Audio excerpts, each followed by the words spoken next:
In a dramatic midnight moment that felt ripped straight from a political thriller, President Donald Trump signed the law to reopen the federal government, ending the longest shutdown in American history.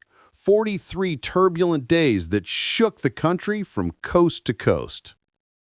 For 6 long weeks, millions of Americans lived through what Trump himself branded the Democrat shutdown, a crisis marked by empty federal offices, frozen paychecks, and over 20,000 delayed or canceled flights as airports struggled without enough air traffic controllers. Families relying on SNAP and WIC faced expiring funds. Federal employees worked without pay.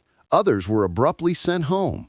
For many, it was déjà vu of the 2019 standoff, but far worse. And then, everything shifted. After days of tense negotiations, bipartisan deadlock, and back-and-forth accusations, the Senate approved the funding package. 48 hours later, the House followed. 212 votes to 209, with 6 Democrats breaking ranks, igniting a political firestorm online. Cameras flashed, a stack of documents landed on the Resolute desk, and in a move that instantly rewrote the week's headlines, Trump signed the law to reopen the federal government. Standing in front of reporters, he called it a great victory, but the celebrations didn't come without political sparks. He accused Democrats of causing massive damage, reminding the public that more than 1 million workers were left without salaries, and millions of Americans saw food assistance programs caught in the crossfire. He urged voters not to forget, not now, and not in the upcoming 2026 midterms. Meanwhile, behind the scenes, tensions erupted.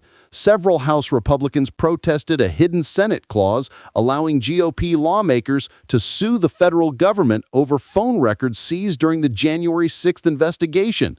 The backlash was so fierce that House Speaker Mike Johnson promised an emergency bill to reverse that clause next week. But the consequences extended far beyond Washington. In Puerto Rico, officials confirmed $48 million were restored to the PAN program, crucial for families across the island. Funding returned to WIC, to veteran projects, to U.S. agriculture, and even to military education facilities like the Ramey Unit School. After 43 days of uncertainty, stalled services, empty offices, and nationwide frustration, the federal government finally hums back to life. But in true Washington fashion, reopening the government doesn't mean closing the drama. The negotiations left scars, the alliances shifted, and the political fallout is only beginning. Because in D.C., the end of one shutdown is usually the start of another battle.